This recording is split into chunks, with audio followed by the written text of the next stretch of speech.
নমস্কাৰ সকলোকে। আজিৰ ভিডিঅ'টো সেইখিনি ষ্টুডেণ্টৰ বাবে হ'ব যিসকলে চিটেটত অকল মাত্ৰ পাছিং মাৰ্কটোৱে নহয় বাট এটা ভাল মাৰ্কছ লৈ পাছ কৰিব বিচাৰে যাতে সেইটো মাৰ্কে তেওঁলোকক আপকামিং LP UP ৰিক্ৰুটমেণ্টত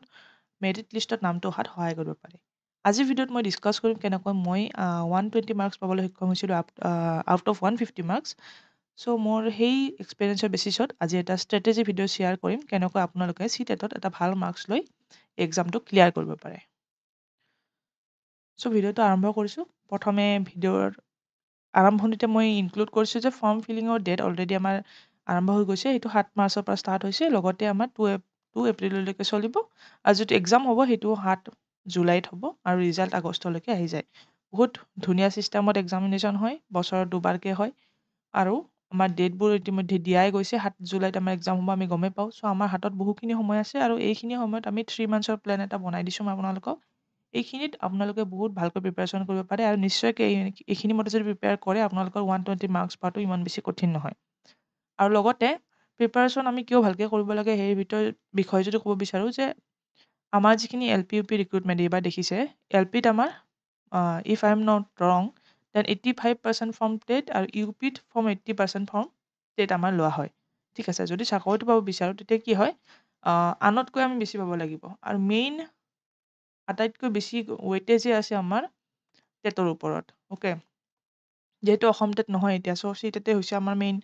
যেতিয়া আমি যিখিনি লৈ আমি কি কৰিব পাৰোঁ, ৰেডি হৈ থাকিব পাৰোঁ আপকামিং ভেকেঞ্চিজবোৰৰ কাৰণে। চ' 85 মই যদি ধৰি লওঁ যে আপুনি 120 পায় আউট অফ 150, ত' 120 150 হ'লে আপোনাৰ 80% হ'ল আৰু 80%ৰ যদি মই 85% লওঁ তেতিয়া তাত কিমান হ'ব? 80ৰ পৰা 85% ল'লে সেইটো হৈছে আমাৰ 68 মাৰ্কছ আৰু 80ৰ পৰা যদি 80% আকৌ লওঁ আই থিংক 64 মাৰ্কছ হ'ব। চ' দেখা পাইছে যে 68 আৰু 64, যদি 80% লয় UPৰ কাৰণে 64 আৰু 85% ল'লে LPৰ কাৰণে 68। ত' 68 এটা মাৰ্কছ অলৰেডি আপোনাৰ কিহৰ পৰা আহিলে? চি টেটৰ পৰা আহিলে। বাকী আপোনাৰ যিখিনি যোগ হয় HS হওক বা BEd DLEd হওক সেইখিনিতো আপোনাৰ প্লাছ হ'ব আছেই। ঠিক আছে, ত' দেখা পাইছে কিমান ডাঙৰ এটা মাৰ্কছ অলৰেডি আপোনাৰ অকল মাত্ৰ টেটৰ পৰা আপুনি গেইন কৰি থ'ব পাৰে যাতে আপোনাৰ মেৰিট লিষ্টত কি হয়, সম্ভাৱনাখিনি প্ৰায় নিশ্চিত হৈ থাকে। চ' ইট ইজ ভেৰি ইম্পৰ্টেণ্ট যাতে আমি এক্সামটো ভালদৰে প্ৰিপেয়াৰ কৰি দিওঁ। জাষ্ট এভৰি ইয়াৰ আহি থাকে আমি ফৰ্মখন ফিল আপ কৰোঁ বা 3-4 দিন কিতাপ পঢ়ি যাওঁ আৰু এক্সাম বেয়া হয়, এক্সাম টান হয়, সেইবোৰ কৰি লাভ নাই। যিমান পাৰোঁ আগৰ পৰা প্ৰিপাৰেশ্যন কৰিব লাগিব যাতে আমাৰ কি হয়, ৰিজাল্টটো এটা ভাল হয় আৰু আমি কনফিডেঞ্চ এটা গেইন কৰিব পাৰোঁ। চ' সেই প্ৰিপাৰেশ্যনৰ ওপৰত আজি ভিডিঅ'টো বনাইছোঁ, ডিছকাছ কৰি গৈ আছোঁ। ঠিক আছে, চ' চিলেবাছটো আমাৰ কি হয়, আমি সকলোৱে গম পাওঁ যে টোটেল আমাৰ 150টা কুৱেশ্যন থাকে আৰু 150টাত 150 মাৰ্ক। চ' এটা কুৱেশ্যন 1 মাৰ্ক, আমি সকলোৱে গম পাওঁ। যিসকলে নতুনকৈ দিব গৈ আছে আৰু যিসকলে আগৰ মাৰ্কছত ছেটিছফাই নহয় এইবাৰ আকৌ দিব, গিভ ইউৰ বেষ্ট যাতে আৰু পুনৰ ইয়াৰ কাৰণে ফৰ্ম ফিল আপ কৰিবলগীয়া নহয়। চ' পেপাৰ 1 পেপাৰ 2 থাকে। পেপাৰ 1 আমাৰ 1 to 5 আৰু পেপাৰ 2 6 to 8লৈকে আমাৰ এক্সাম হয়। ঠিক আছে, পেপাৰ 1ত আমাৰ চাইল্ড ডেভেলপমেণ্ট পেডাগজি যিখিনি আছে, ত' পেডাগজিৰ পৰা আমাৰ 30টা কুৱেশ্যন থাকে অৰ্থাৎ 30 মাৰ্কছো হয়। তাৰপিছত মেথছ থাকে আমাৰ, মেথছত এনেকৈ 30টা কুৱেশ্যন 30 মাৰ্কছ। বাট কি হয়, এই 30টা কুৱেশ্যনৰ 15 আমাৰ ভগাই দিয়া হয়। 15টা কি হ'ব, পেডাগজিৰ পৰা কুৱেশ্যন আহিব আৰু 15টা আমাৰ কণ্টেণ্ট মেথছৰ ওপৰত। অ'কে, মেথছৰ ছাবজেক্ট ৰিলেটেড, ছাবজেক্ট কণ্টেণ্টৰ পৰা আহিব। তেনেকৈ EVSতো কি হয়, 15টা পেডাগজি 15টা EVSৰ ষ্টেটিক কুৱেশ্যন। লেংগুৱেজতো 15টা পেডাগজি 15টা আমাৰ ষ্টেটিক কুৱেশ্যন আৰু লেংগুৱেজ 2টো আমাৰ 15-15কৈ ভগাই দিয়া হয়। লেংগুৱেজ 1 আমাৰ যদি অসমীয়া মিডিয়ামৰ স্কুলত এপ্লাই কৰিব বিচাৰে তো লেংগুৱেজ 1 পাৰা পৰ্যায়ত এছামিছ ল'ব, বাট আজিকালি লেংগুৱেজ 1 লেংগুৱেজ 2 যিকোনো এটা এছামিছ থাকিলে হৈ যায় আৰু লেংগুৱেজ 2 ইংলিছ ল'ব পাৰে। নিজা নিজা চইচ হয় যি লৈ এক্সাম দিব বিচাৰে, বাট যিকোনো এটা লেংগুৱেজত আপোনালোকৰ এছামিছটো থাকিব লাগিব, তেতিয়াহে অসমীয়া মিডিয়াম স্কুলত এপ্লাই কৰিব পাৰিব যদি আপুনি LP বা UPত এপ্লাই কৰিম বুলি ভাবিছে। যদি কাৰোবাই KVS NVS এইবোৰত এপ্লাই কৰিব বিচাৰিছে তেওঁলোকৰ মাৰ্কছটো ইমান হেৰি নকৰে, তেওঁলোকে জাষ্ট পাছিং মাৰ্কছটো পালে হৈ যায়। বাকী আমাৰ ৰিক্ৰুটমেণ্টৰ ক্ষেত্ৰত, অসমৰ ৰিক্ৰুটমেণ্টৰ ক্ষেত্ৰত LP UPৰ বাবে যদি প্ৰিপেয়াৰ কৰিব বিচাৰিছে তো ট্ৰাই কৰিব যিমান পাৰে সিমান মেক্সিমাম নম্বৰ যাতে ইয়াত স্ক'ৰ কৰিব পাৰে। তেনেকৈ পেপাৰ 2ৰ ক্ষেত্ৰত ছেইম CDP 30 মাৰ্কছ, মেথছ আৰু ছায়েন্স ল'ব পাৰে হয়তো, নহয়তো ছ'চিয়েল ল'ব পাৰে। ইয়াৰ পৰা 60 মাৰ্কছ থাকিব। মেথছ আৰু ছায়েন্স হ'লে 30 মেথছ আৰু 30 ছায়েন্স থাকিব আৰু ছ'চিয়েল হ'লে টোটেল ছ'চিয়েলৰ 60টা কুৱেশ্যন থাকিব। ইয়াতো তেনেকুৱাকৈ লেংগুৱেজ 1 আৰু লেংগুৱেজ 2 আছে য'ত 15টা কি হ'ব, কুৱেশ্যন তেনেকৈ ভগাই দিয়া হয়। তো ইয়াত যদি আমি চাওঁ এটা এক্সট্ৰা পইণ্ট, এই 15 যে দেখিছে পেডাগজিৰ পৰা, এইও 15 পেডাগজি, ইয়াতো 15 পেডাগজি, ইয়াতো 15 পেডাগজি, ইয়াত 30টা পেডাগজি, সেই হিচাপে যদি মই চিলেবাছখন ডিকোড কৰিব বিচাৰোঁ সেইটো হৈছে যে only from pedagogy child development পেডাগজিৰ পৰাই কিমানটা হয় 90টা কুৱেশ্যন থাকে অৰ্থাৎ 90 মাৰ্কছ 90 মাৰ্কছ বুলি ক'লে গম পাই যে জেনেৰেলৰ ক্ষেত্ৰত এইটোতো পাছিং মাৰ্কে হয় জেনেৰেলৰ পাছিং মাৰ্কে 90 মাৰ্ক চ' 90টা মাৰ্ক আপুনি ক'ৰ পৰা পাব পাৰে ক'ৰ পৰা পাব পাৰে সেইটো হৈছে চিডিপিটো যদি ভালকৈ আপুনি ক্লিয়াৰ কৰে তো 90 মাৰ্কছটো তাৰ পৰাই পালে বাকী ছাবজেক্ট আপুনি টাচ কৰা নাই তেতিয়াও আপোনাৰ 90 মাৰ্কছ মানে ভাবিলে যে 90 মাৰ্কছৰ প্ৰিপাৰেশ্যন আপোনাৰ হৈ গ'ল চ' চিডিপি আমাৰ মেক্সিমাম ৱেইটেজ আমাৰ কেৰি কৰে চিটেট এক্সামত সেইটো হৈছে পেডাগজিৰ পৰা ঠিক আছে বাকী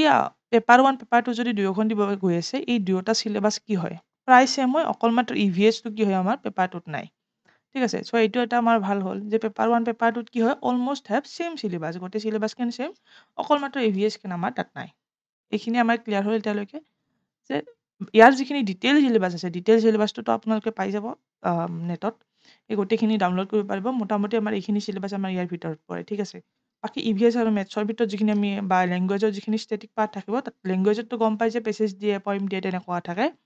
বাকী ইভিএছ আৰু মেথছৰ ক্ষেত্ৰত আমি বিশেষকৈ NCERT বুকবোৰৰ পৰা প্ৰেক্টিচ কৰিব লাগে তাৰ পৰাই বেছি মেক্সিমাম কুৱেশ্যনছবোৰ আহে চ' এইখিনি গম পালোঁ যে এতিয়া ষ্ট্ৰেটেজিটো আমি আৰম্ভ কৰোঁ strategy from my on experience মই কেনেকৈ 120 পাইছিলোঁ সেইখিনি কথা ওপৰত বেছিছ কৰিহে মই এই ষ্ট্ৰেটেজি কৈছোঁ সকলোৰে ষ্ট্ৰেটেজি বেলেগ বেলেগ হ'ব পাৰে বাট মেইন কথা হৈছে আমি কনচেপ্টখিনি ক্লিয়াৰ কৰি বুজি ল'ব লাগিব সেইটোৱে হৈছে মেইন কথা গোটেইখিনি প্ৰিপাৰেশ্যন আগৰ পৰা কৰিব লাগিব দুদিনত প্ৰিপাৰেশ্যন কৰি এইখিনি পোৱা সম্ভৱ নহয় ঠিক আছে গিভ ওৱান ফুল লেন্থ মক টেষ্ট বিফৰ ষ্টাৰ্টিং ইয়ৰ প্ৰিপাৰেশ্যন এইটো হৈছে ষ্টেপ 1 মই ষ্টেপ ৱাইজ লৈছোঁ যে ষ্টেপ 1 হিচাপে কি হয় আপুনি এটা ফুল লেন্থ মক টেষ্ট দিব লাগিব ষ্টাৰ্টিঙৰ প্ৰিপাৰেশ্যন আগত অৰ্থাৎ আপুনি আজি কালিৰ পৰা যদি পঢ়িম বুলি বিচাৰিছে তেন্তে এদিন আগত আপুনি কি হয় সেই মক টেষ্টটো দি দিয়ক আপুনি যদি ডিটেইল চিলেবাছটো ডাউনলোডো কৰা নাই তথাপি ফাৰ্ষ্ট কি হ'ব ফুল লেন্থ মক টেষ্ট দিব ফুল লেন্থ মক টেষ্ট মানে 150টা কুৱেশ্যন একেলগে গোটেইখিনি এটেম্প কৰিব ঠিক আছে এই ফুল লেন্থ মক টেষ্টটো দিলে কি হ'ব আপুনি যিহেতু চিটেট এক্সাম দিব গৈ আছে তো আপোনাৰ DLED বা BEd নিশ্চয়কৈ আছে হয়নে তো DLED আৰু BEdত কি হয় পেডাগজিৰ পৰা এটা কনচেপ্ট আমাৰ ৰৈয়ে যায় অলৰেডি যদি আমি একো নপঢ়োঁ তথাপি তো তেতিয়া সেইখিনি সময়ত যেতিয়া ফুল লেন্থ এটা মক টেষ্ট দিয়ে কিছুমান কুৱেশ্যন কি হ'ব এনেকুৱা কিছুমান কুৱেশ্যন পাব যিখিনি আপোনালোকে এনেই চল্ভ কৰিব পাৰিছে অৰ্থাৎ আপুনি প্ৰিপাৰেশ্যন ষ্টাৰ্টেই কৰা নাই চিলেবাছ পঢ়াই নাই আণ্ডাৰষ্টেণ্ডিং হোৱাই নাই তথাপি আপুনি কি হয় কিছুমান কুৱেশ্যন ভালদৰে চল্ভ কৰিব পাৰিছে চ' সেইখিনি এটা ইন ডিটেইল এনালাইচিছ হৈ যাব যে আপুনি একচুৱেলি এক্সামটোত এইখিনি অলৰেডি জানে আৰু এইখিনি পঢ়াৰ বেছি গুৰুত্ব আছে তেতিয়া আপোনাৰ কি হয় যেতিয়া কনচেপ্ট বিল্ড কৰিব যাব বা চিলেবাছটো যেতিয়া পঢ়িব যাব তেতিয়া সেইখিনি আপোনাৰ অলৰেডি নলেজত থাকিব যে আপুনি কোনখিনি টপিক আৰু পঢ়িবলগীয়া আছে বা কোনখিনিৰ পৰা আপোনাৰ অলপ নলেজ নাই ঠিক আছে চ' এইটো বহুত বেছি ইম্পৰ্টেণ্ট এক্সামটো বুজি পোৱাৰ বাবে যে এটা ফুল লেন্থ মক টেষ্ট প্ৰিপাৰেশ্যন ষ্টাৰ্ট কৰাৰ আগতে দি দিয়ক যিকোনো এখন কুৱেশ্যন পেপাৰ ল'ব পাৰে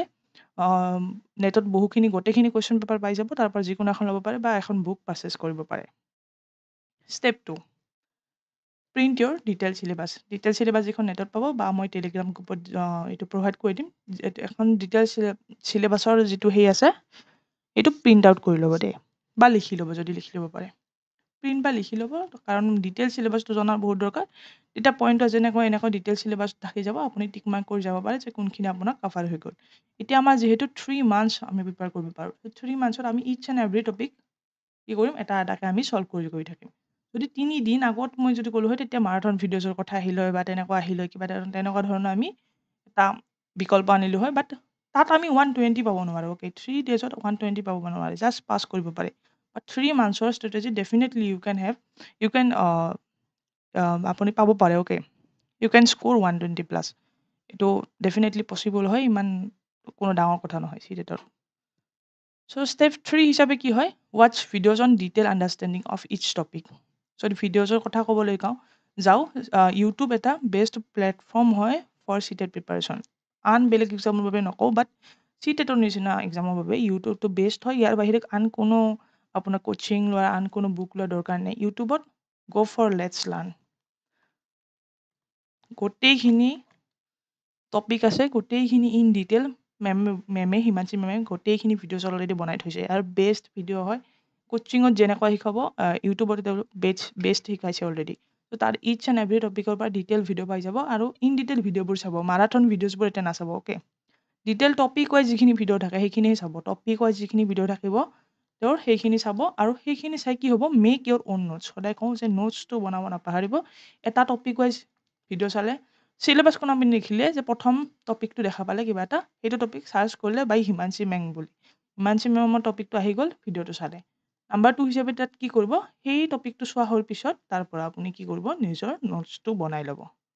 ঠিক আছে নিজৰ এটা কপি মেইনটেইন কৰিব আৰু সেই কপিটোত নিজৰ নোটছখিনি বনাই ল'ব তাৰপিছত ষ্টেপ 4 আহিব সেইটো হৈছে practice MCQ previous year question paper from last 15+ years paper book last 15 বছৰৰ কুৱেশ্যন পেপাৰ থকা লগতে আমাৰ এনচাৰ কি থকা এখন বুক পায় সেইখন মই আই থিংক আৰিহান্তৰো আছে বা যিকোনো পাব্লিকেশ্যনৰ পৰা ল'ব পাৰে অ'কে মই আৰ গুপ্তাখনৰ মই ফ'ল' কৰিছিলোঁ আৰ গুপ্তা বুকখন তাত লাষ্ট 15 ইয়াৰ্ছৰ কুৱেশ্যন পেপাৰ আছিল উইথ আমাৰ এনচাৰ কি ত' তাৰ পৰা আপুনি সেই টপিকটোৰ পৰা যিহেতু ছল্ভ কৰিছে সেই টপিকটোৰ পৰা কেনেকুৱা ধৰণৰ কুৱেশ্যন আহিছে সেইখিনি গোটেইখিনি আপুনি ছল্ভ কৰি ল'ব তেতিয়া আপোনাৰ প্ৰেক্টিচ হ'ব প্ৰথমে কেতিয়াও MCQ বা প্ৰিভিয়াছ ইয়াৰ কুৱেশ্যন থকা ভিডিঅ'ছবোৰ নাচাব অ'কে প্ৰথম আমাৰ ডিটেইল ভিডিঅ'বোৰ চাব তাৰপিছতে কুৱেশ্যনলৈ আহিব ডাইৰেক্ট কুৱেশ্যনলৈ গ'লে কিন্তু বহুত প্ৰব্লেম আহি যাব কুৱেশ্যনৰ ভিডিঅ' চাব যেতিয়া আমাৰ শেষ পৰ্যায় পাব বা যেতিয়া আমি প্ৰেক্টিচ কৰিম তেতিয়া কুৱেশ্যন ছল্ভ কৰা ভিডিঅ'ছবোৰ চাব পাৰে নাম্বাৰ ষ্টেপ 5 হৈছে ৰিভিজন অন ডেইলি বেচিছ অৰ্থাৎ আজি এটা টপিক পঢ়িলে সেইটো নেক্সট দিনা যাতে পঢ়া শুনা কৰিব ওলাব সেইটো টপিক তেতিয়া ৰিভিজন কৰিব লাগিব চ' নেক্সট দিনা সেইটো টপিক পঢ়িলে থাৰ্ড ডে যেতিয়া পঢ়া শুনা কৰিব যাব তেতিয়া এই দুয়োটা টপিক আপুনি কি কৰিব ৰিভাইজ কৰিব চ' এনেকৈ ডেইলি বেচিছত ৰিভিজনটো চলাই যাব আৰু প্ৰিভিয়াছ ইয়াৰ কুৱেশ্যন পেপাৰ যে আহিছে তাৰ পৰা মেক্সিমাম আপোনাৰ কুৱেশ্যন ফচি যায় অ'কে বহুতখিনি আমাৰ কুৱেশ্যন কমনো আহে আৰু এটা পেটাৰ্ণ আছে সেই পেটাৰ্ণটো যেতিয়া ক্ৰেক কৰিব পাৰিব তেতিয়া সেই আপুনি গমেই পাব যে এক্সামত আপোনাৰ কেনেকুৱা ধৰণৰ কুৱেশ্যন আহিব so' previous year question paper solve কৰাটো মেণ্ডেটৰী চ' এই গোটেইখিনি মই এটা এজ এ চামাৰী হিচাপে আপোনাক মই কৈ দিওঁ যে ফাৰ্ষ্ট কি ক'লোঁ আমি ফাৰ্ষ্ট কি কৰিম এখন মক টেষ্ট দিম কুৱেশ্যন পেপাৰৰ তাৰ নেক্সট মক টেষ্টখন দিয়া হোৱাৰ পিছত আমি কি কৰিম আমাৰ চিলেবাছটো আমি ডিটেইলত প্ৰিণ্ট আউট কৰি ল'ম তাৰ নেক্সট চিলেবাছ প্ৰিণ্ট আউট কৰাৰ পিছত আমি কি কৰিলোঁ each and every topic wise আমি ভিডিঅ'ছবোৰ চালোঁ টপিক ৱাইজ ভিডিঅ' চোৱা হৈ গ'ল এতিয়া আমি নিজৰ নোটছ বনালোঁ নিজৰ নোটছ বনোৱা হৈ গ'ল আমি কি কৰিলোঁ প্ৰেক্টিচ কৰিলোঁ ফ্ৰম MCQ আৰু প্ৰেক্টিচ কৰাৰ পিছতো আমাৰ ডেইলি কি থাকিব ৰিভিজন এইখিনি হৈছে আমাৰ ষ্ট্ৰেটেজি ইয়াৰ ভিতৰত এইখিনি যদি ডেইলি বেচিছত আপুনি ফ'ল' কৰে for only 3 months okay for only 3 months just hard work কৰক for 3 months and celebrate your result for lifetime okay চিটেটৰ যিখন আপোনাৰ ৰিজাল্ট চিট হ'ব যিখন মাৰ্কশ্বিট হ'ব তাৰ ভেলিডিটি হৈছে লাইফ টাইম চ' সেই মাৰ্কশ্বিটখনৰ লাইফ টাইম আপুনি চেলিব্ৰেট কৰিব পাৰিব যেতিয়া আপোনাৰ এটা গভৰ্ণমেণ্ট জব লাগি যাব just from this 3 months of strategies 3 months of hard work okay বাকী যিবোৰ এক্সাম আছে সেইবোৰ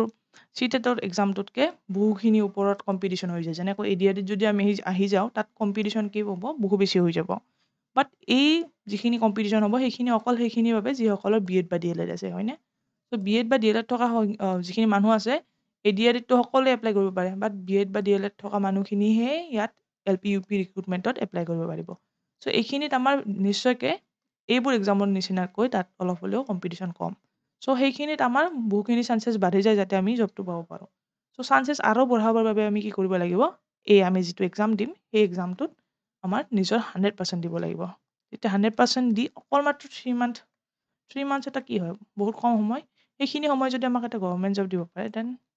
ৱাই নট অ'কে চ' গোটেইখিনি আপোনালোকৰ হাৰ্ড ৱৰ্ক এটা এক্সামত দিয়ক আৰু বাৰে চিটেট আহি থাকিব বাৰে ফৰ্ম ফিল আপ কৰি থাকিব বাট